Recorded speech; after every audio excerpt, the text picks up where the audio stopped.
하나님의 메시지, 자, 신을 벗으라 라는 제목으로 하나님 말씀 선포하도록 하겠습니다. 여러분, 신앙은 뭐에서 시작합니까? 뭐가 없으면 아예 신앙이 시작되지 않아요? 뭐로 시작된다고요? 믿음에서 시작이 되죠. 믿음. 신앙은 뭐에서 시작이 된다고요? 믿음에서. 믿음이 없으면 신앙이 시작이 되지 않죠. 믿음입니다. 첫 번째, 하나님을 믿느냐, 여기서 신앙이 시작이 되는 거예요. 그러면 우리가 믿음이 있는지 없는지는 뭘로 알 수 있어요? 우리가 믿음이 있는지 없는지는 뭘로 알 수 있어요? 말로 아는 게 아니에요. 내가 믿음이 있다는 말로 아는 게 아니라, 믿음이 내가 있는지 없는지는 뭘로 아는 거냐면 순종으로 확인이 되는 겁니다. 내가 믿음이 있는지 없는지는 순종으로 확인이 되는 겁니다. 그러니까 제가 항상 여러분에게 뭐를 이렇게 부탁하잖아요. 이렇게 보잖아요. 그러면 저 사람이 믿음이 있는지 없는지 뭐를 알 수 있어요? 간단합니다. 그분이 하시는 거 안 하는가를 보면 되죠. 굉장히 간단해요. 굉장히 간단합니다. 왜냐하면 우리가 믿음이, 하나님께서 우리에게 보통 할 때 우리에게 뭘 명하잖아요. 그럼 내가 믿음이 있으면 어떻게 해요? 하는 거예요. 믿음이 없으면. 그 차이예요. 여러분, 믿음이 있다고 하면 여러분 하나님이 계심을 믿죠? 여러분 하나님이 계심을 믿습니까? 아멘이죠. 그러면 하나님이 계심을 믿으면 주님께서 하시는 말씀에 순종할 수밖에 없는 거예요. 주님께서 만약에 예배하라 하면 어떻게 해요? 예배하는 거죠. 기도하라 하면 뭐 하는 거예요? 기도하는 거죠. 또 섬기라 그러면 뭐 하는 거예요? 섬기는 거죠. 아까 말씀했죠. 항상 뭐 하라고요? 기뻐하라고 했죠. 쉬지 않고 기도하라고 하셨죠. 그 다음 뭐예요? 범사에 감사하라고 하셨죠. 그러면 하라고 했으면 뭐 하면 돼요? 하면 된단 말이에요. 하면. 이게 우리의 뜻임을 알고 우리가 하면 뭐가 있는 거예요? 믿음이 있는 거고, 안 하면은, 대답을 하세요. 안 하면은 믿음이 없는 거예요. 보세요. 하나님께서 너희가 예배해라 그랬는데 예배 안 해요. 하나님, 제가 믿는 건, 하나님 확실히 믿는 건 맞는데 예배는 안 할 거예요. 기도해라 그래. 하나님, 제가 하나님 믿는 건 아는데 기도는 안 할 거예요. 섬겨라. 하나님, 제가 믿긴 믿는데 안 섬길 거예요. 믿음이 있는 거예요, 없는 거예요? 없는 겁니다. 그냥 간단하죠. 목사님, 나는 믿음이 있어요. 아무리 얘기해봤자 믿음이 없는 거예요. 하나님께서 우리에게 명하신 게 있어요. 우리의 명하신, 예를 들어 오른쪽 왼쪽이잖아요. 하나님 오른쪽으로 가라 그랬는데 왼쪽으로 가면 믿음이 있어요, 없어요? 내 생각에는 왼쪽이 맞죠. 내 생각에는 왼쪽이 맞죠. 왜냐하면 이쪽을 내가 항상 다녀본 길이거든요. 근데 하나님이 오른쪽으로 가라고 했을 때 내가 보기에 불안해도 오른쪽으로 가는 게 믿음이에요. 그걸 우리가 신앙이라고 그런단 말이죠. 근데 그렇게 안 하고, 목사님, 내가 아무리 계산해봐도 내가 평생을 다녔단 말이에요. 이거 계산해봤는데 이거는 아니라고요. 아니라고. 이 길로 갑시다. 그걸 뭐라고 그래요? 불신앙이라고 그래요. 그거를. 굉장히 심플한 거예요, 신앙은. 여러분, 믿음이라는 거는 하나님이 우리에게 명했을 때 그냥 하는 거예요. 그럼 우리가 믿음이 깊은지 얕은지는 어떻게 알아요? 믿음이 얕은 사람은 어떻게 해요? 주님께서 우리에게 명령이 있을 때 뭐를 해요? 믿음이 얕은 사람은 뭐를 할까요? 고민. 그 다음에 주저. 따라하세요. 고민, 주저. 이거는 버리셔야 되는. 하나님께서 우리에게 말씀을 하잖아요. 사실 우리가 믿음이 약할 때 나타나는 현상 중에 하나가 고민하는 거예요. 할까 말까? 할까 말까? 이거 해야 되나? 고민하는 거예요. 주저하는 거예요. 주저하는 거예요. 이게 사실은 믿음이 얕을 때 나타나는 현상이거든요. 그 다음에 그럼 뭐라고 하는데요? 하나님 앞에 그 다음에 기도하기 시작합니다. 이거는 주님의 깊은 뜻을 알거나 기도가 아니라 하기 싫은 기도. 주님, 왜요? 왜요? 왜 그러시는데요? 이유가 뭔데요? 이렇게 묻기 시작하는 거죠. 왜 해야 되는데요? 하나님? 왜 그러는데요? 이렇게 묻기 시작하는 거죠. 그러면서 이제 계산을 합니다. 이걸 했을 때 나한테 이득이 될까? 손해가 될까? 이렇게 막 이렇게 타진을 하는 거죠. 그게 이제 믿음이 얕은 사람들의 특성이에요. 믿음이 깊은 사람들의 특징은 뭐예요? 앞에서는 뭐 했어요? 고민하고 주저했는데, 믿음이 깊은 사람의 특징은 뭐예요? 따라하세요. 즉시, 즉각. 이게 믿음 있는 사람들의 모습이에요. 믿음이 깊은 사람들의 모습은 일로 가라 그럴 때, 내가 평생 이 길을 다녔지만 주님이 가라 그러면 생각 안 하는 거예요. 주님께서 가라고 했으니까 그냥 즉각, 즉시 행동을 하는 거죠. 믿음이 깊은 자는 즉시 순종합니다. 의도를 묻지 않습니다. 하나님 앞에 왜냐라는 걸 의도를 묻지 않습니다. 왜냐하면 하나님께서 지금 나에게 가장 필요한 걸 명하셨다는 것을 믿는 거거든요. 알고 있기 때문이거든요. 아프리카 자이르 공화국에서 한 선교사님이 있었어요. 어느 날 선교사님이 어린애가 아들이 있었는데 마당에서 놀으라고 하고 본인이 이제 낡은 뭐 기구 같은 거를 이렇게 손질하고 있었어요. 근데 아이 이름이 필립이었는데 이 아이가 나무 밑에서 이제 노는데 갑자기 아버지가 딱 보더니 필립! 부른 거죠. 엎드려! 아이가 어떻게 했을까요? 아버지의 말을 듣자마자 엎드렸습니다. 지금부터 아무 소리도 내지 말고 아빠 쪽으로 기어와. 기어와. 아이가 어떻게 했어요? 기어왔어요. 한 주 잘 들어야 돼요. 그리고 아이가 오자마자 이렇게 하고, 너가 방금 있던 나무 위를 봐. 독사가 있었어요. 물리면 죽는 독사가. 보통 우리 아이들의 특징, 특히 미국에서 자란 아이들의 특징은 뭐예요? 한 주 엎드려! 그러면 어떻게 해요? 왜요? 그러세요. 왜요? 엎드려야면 엎드려야 되는데 왜요? 그러거든요. 왜요? 하고 손 드는 순간 어떻게 됐을까요? 그 손을 독사가 확 물어버리겠지. 나 엎드리기 싫은데! 소리치는 순간, 시끄럽게 하는 순간 독사가 물어버리겠죠.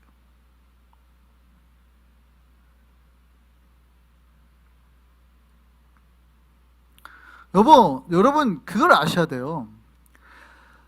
여러분, 우리가 왜 순종을 할 수 있습니까? 하나님 앞에 즉각적으로. 이유는 몰라도 돼요. 이유는 몰라도 돼요. 그분을 신뢰하기 때문에, 그렇게 말씀하신 분을 신뢰하기 때문이에요. 실제 교통사고가 났죠. 한국에서 꼬마애가 차 사이로 지나가는데, 이 차 사이로 지나가는데 초등학교 아이가 뛰어가는데 부모가 저쪽에서 오는 차를 봤어요. 나가면 안 돼! 했는데 들으면 되잖아요. 나가면 안 돼! 했는데 애가 보고 왜요? 나가다가 사고 났어요. 그 자리에서 죽었습니다. 아니, 부모가 자녀한테 소리치고 하지 말라고 하는 이유가 있거든요. 보이단 말이에요. 부모 입장에서, 부모의 키높이에서는. 애는 안 보이죠, 차가. 하지마 할 때는 이유가 있단 말이에요. 근데 우리는 그게 자기 눈에는 보여요, 안 보여요? 안 보이잖아요. 안 보이니까 자기를 설득시켜 달라는 거예요. 그게 무슨 이야기냐면, 어떻게 보면 합당한 이야기 같긴 한데 나쁘게 말하면 당신이 그렇게 말하는 걸 못 믿겠다는 거예요. 아무 문제가 없는데, 내 눈에 보기에는 아무 문제가 없는데 왜 그렇게 하라는 거냐. 불신하는 거거든요. 근데 그거를 불신이라는 생각을 못 하는 거예요.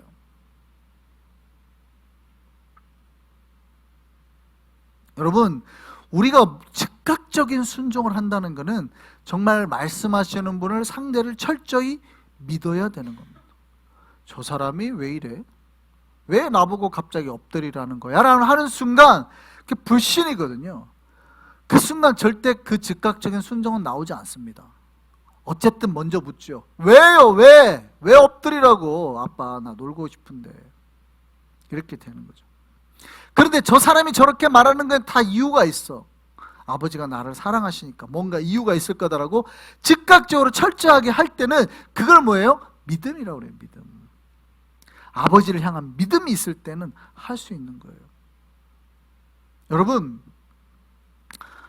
우리가 하나님 말씀에 얼마나 순종하고 있을까요?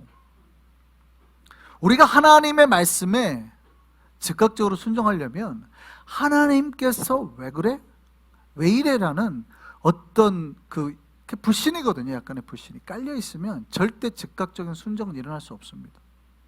하기 싫으면 그때부터 기도를 하는 거예요. 그러니까 여러분, 이 기도는 우리가 말하는 기도가 아닙니다. 왜 해야 되는데요? 라고 하나님하고 이제 싸우는 거죠. 물론 그 기도 자체도 나쁜 건 아니에요. 하면서 하나님께서 말씀하실 거니까. 그러나 사실은 엄밀히 따지고 보면 그거에는 뭐가 있는 거예요? 하기 싫은 반항과 불신이 깔려 있는 거예요. 그러면서 오히려 즉각적인 순종하는 사람은 뭐라고 말씀하세요? 하나님께서 그렇게 말씀하시는 데는 다 이유가 있어 라고 하는 거죠. 여러분 생각해 보시죠. 우리는 주님의 말씀에 즉각적인 순종을 하고 있을까요? 아니면 여러 번 생각해보고 우리가 손해인지 아닌지 다 따져보고 내가 할 수 있는지 없는지 다 가늠해보고 행동할까요? 한국에 지금 국지성 호우 막 난리죠. 뉴스 보셨나요? 한국에 난립니다. 저희 그 부모님 사시는 남원에도 지금 제방이 무너져가지고 200명이 대피했어요. 제가 항상 다니던 거기가 다리가 있는데 그 다리가 지금 넘쳐가지고 그쪽 물이 다 넘치고 저희 외가 쪽도 지금 다 넘쳐가지고 물이 들어와가지고 저희 외할머니가 90이 넘으셨는데 지금 학교로 초등학교로 다 대피하셨대요. 막 난리가 났어요. 막 제방이 터지고 막 해가지고 지금 뭐 한국에 계속 막 산사태 나고 많이 죽고 그랬잖아요. 근데 이때 뭐 꼭 이런 소식만 있었던 건 아니고 서울에도 이제 폭우가 왔잖아요. 근데 중랑천에 있었던 사건입니다. 한 아이가 8살 먹은 아이가 물에 빠진 거예요. 라인 치고 들어가지 말라고 했는데 들어갔나 봐요. 아이가 물에 빠져가지고 물속에 떠내려가는데 이미 아이는 의식이 없어요. 근데 사람들이 물 따라 지나가면서 이제 경찰한테 신고를 한 거죠. 그때 의정부 경찰서 소속한 경찰이 20대인데 오자마자 그냥 뛰어든 거예요. 뛰어가가지고 물속에 막 뛰어가가지고 아이를 쫓아가가지고 그 아이를 건져옵니다. 근데 건졌는데 아이가 의식이 없어요. 그러니까 1분 동안 인공호흡 해가지고 다행히 아이가 살아났습니다. 여러분 폭우가 쏟아진 강물에 몸을 던지기가 쉬울까요? 어려울까요? 구명조끼도 없었대요. 그러니까 동료한테 구명조끼를 부탁하고 가져오라고 부탁하고 자기는 그냥 뛰어든 거예요. 살려냈죠. 대단한 겁니다. 근데 더 놀라운 사실은 이 사람 아버지가 원래 경찰이었어요.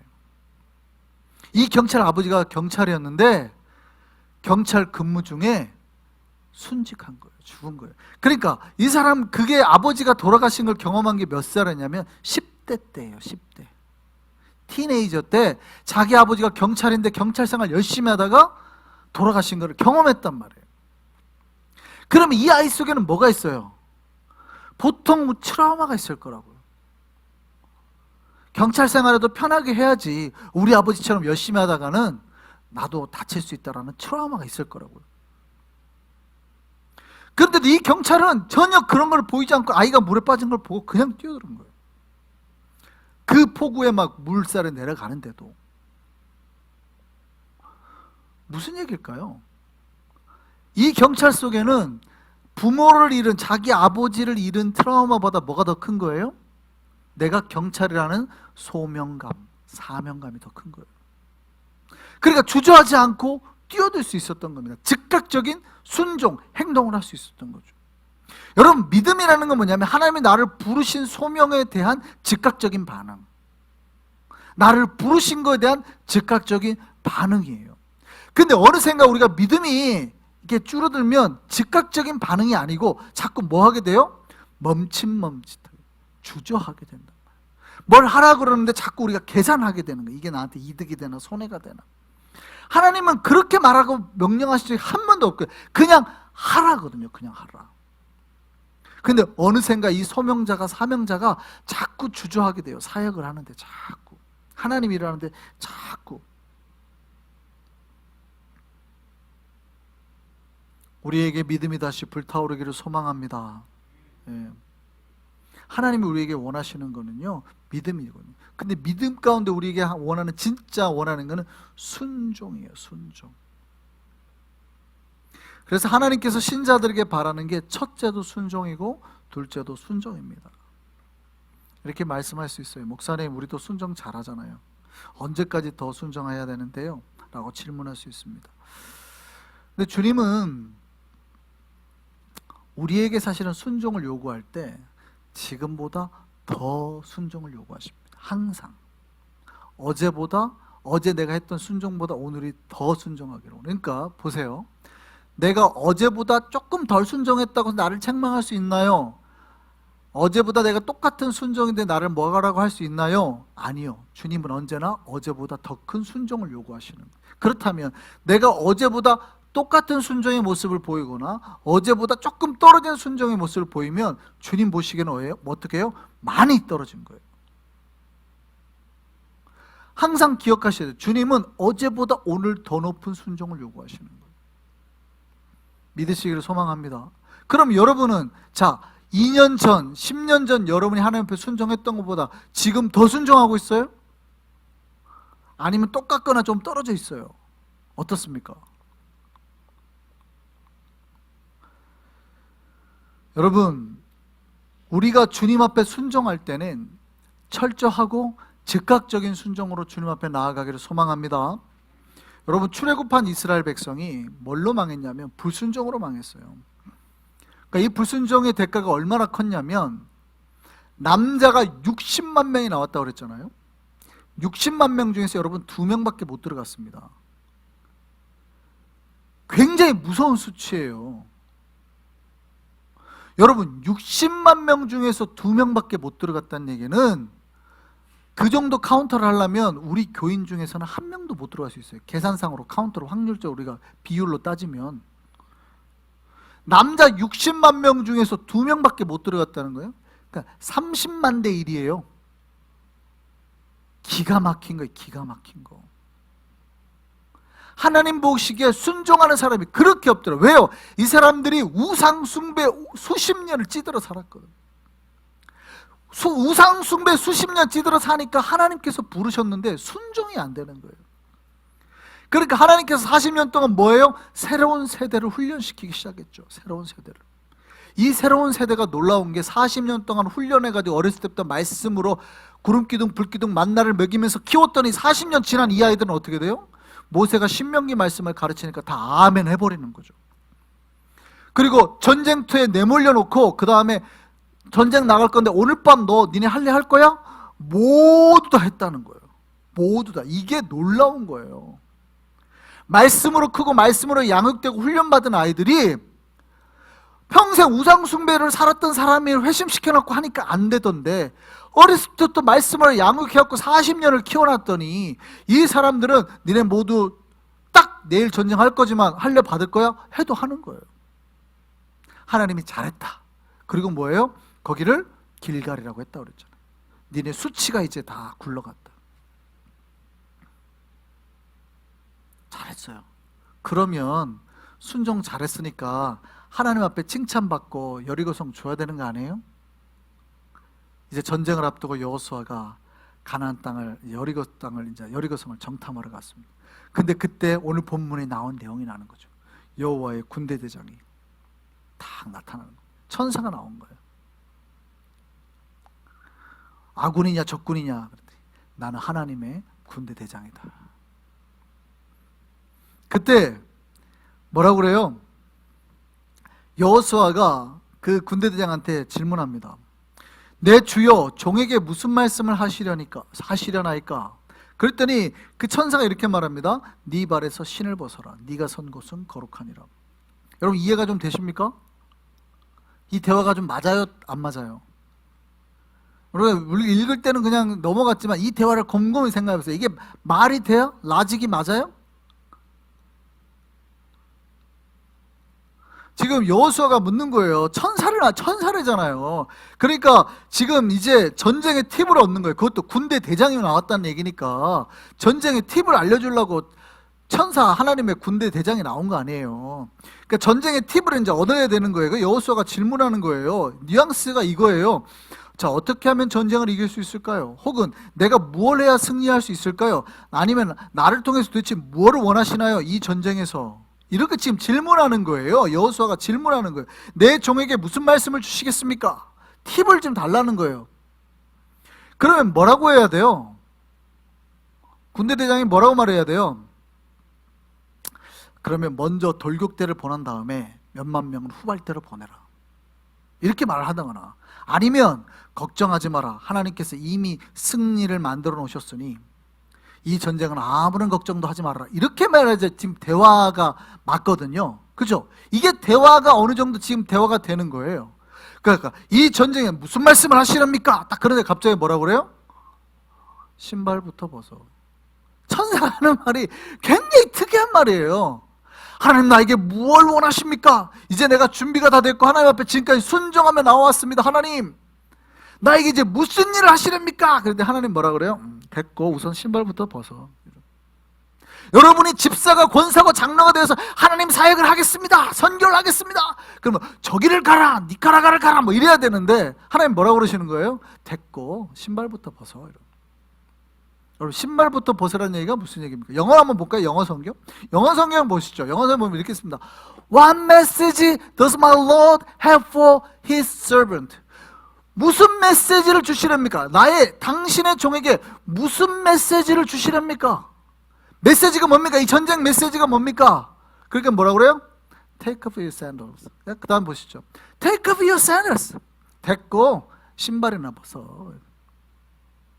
여러분, 샌들을 벗으란 얘기가 뭐예요? 여러분, 맨발로 다니는 사람들은 노예란 뜻입니다. 노예. 그래서 하나님께서 모세를 부를 때도 떨기나무에서 첫 번째 질문했던 게, 명령하셨던 게 뭐예요? 네 신을 벗으라고. Take off your sandals. 똑같은 얘기예요. 근데 지금 여호수아는 하나님 앞에 지금까지 순종하면서 왔잖아요. 60만 명이 한 명도 안 빼고 다 할례를 받았고 자기 목숨을 걸었다는 얘기예요. 다 순종하면서 왔어요. 지금까지. 그 전에는 순종을 안 했지만 이제는 다 백성들이 순종하면서 왔는데, 그러면 전쟁의 팁을 알려줘야죠. 이렇게 해라 저렇게 해라. 그러면 니카라가를 선교해라, 볼리비아를 선교해라, 이렇게 말해야죠. 근데 하나님 뭐라고 그래요? 선교하라고 모이겠다고 탁 선교 기도회 했는데, 선교 기도하러 모였는데 갑자기 하나님 뭐라고 그래요? 됐고 신발부터 벗어. 무슨 얘기예요? 네가 하나님의 종이라는 걸 철저히 고백해, 이 얘기입니다. 네가 하나님의 종이라는 걸 철저히 고백하고 다시 한번 노예임을 깨달아. 목숨 바쳐서 하나님이 하겠다라는 대로 해. 그 얘기를 하는 거예요. 희한하지 않습니까? 내가 지금 하나님 앞에 순종하고 있는데 하나님이 우리에게 원하시는 것은 더 순종을 원하시는 거예요. 더 순종. 여러분 성의 전투가 뒤에 이제 보이겠지만, 하나님께서 여호수아에게 여리고성 전투의 전략으로 내건 게 뭡니까? 말씀드렸죠? 다음에 또 말씀드려요. 그냥 성 도는 거예요. 그거를 반복해서 매일매일 6일 동안, 마지막에는 이제 7번을 돌지만 도는 거예요. 그렇게 돌면 어떻게 돼요? 기습당하면 다 죽죠.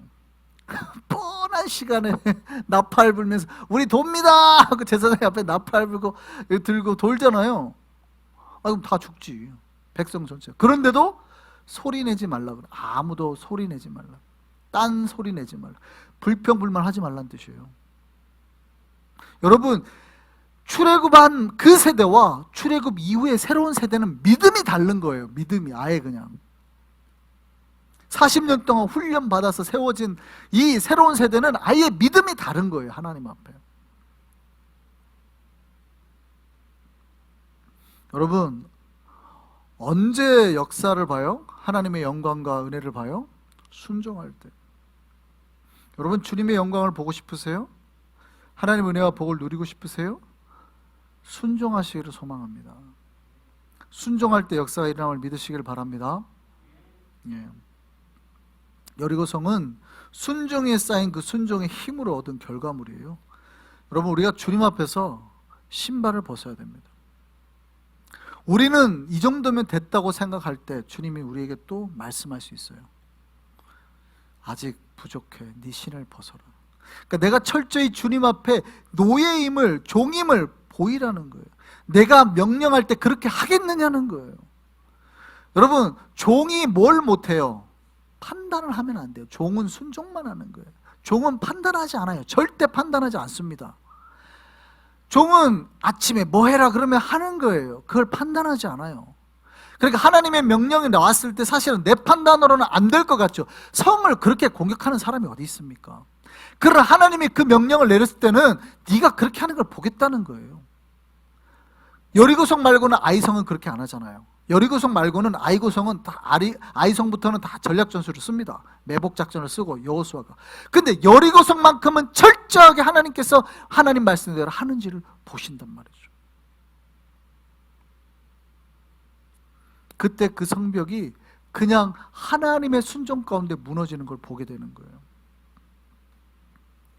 여러분, 우리가 목숨을 걸고 순종하면 주님은 그 순종의 완벽한 복으로 갚아주실 줄 믿습니다. 우리가 주님 앞에 순종으로 나아가기를 소망합니다. 아멘입니까? 여기서 아멘이 크게 나와야 되는데 아멘 다 안 하시네. 아멘입니까?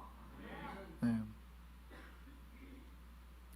여러분, 아멘 하신 분마다 하나님의 복을 경험하기를 소망합니다. 우리를 종으로 부리시고 우리의 신을 벗으라고 하실 때 망설이지 말고 내가 주의 종입니다. 그리고 신을 벗을 수 있는 우리가 되기를 바랍니다. 그때 주께서 우리에게 승리의 복으로 갚아주실 줄 믿습니다. 그 은혜의 복을 놓지 않고 꽉 붙잡고 사는 우리 모든 한성의 백성 되기를 소망합니다.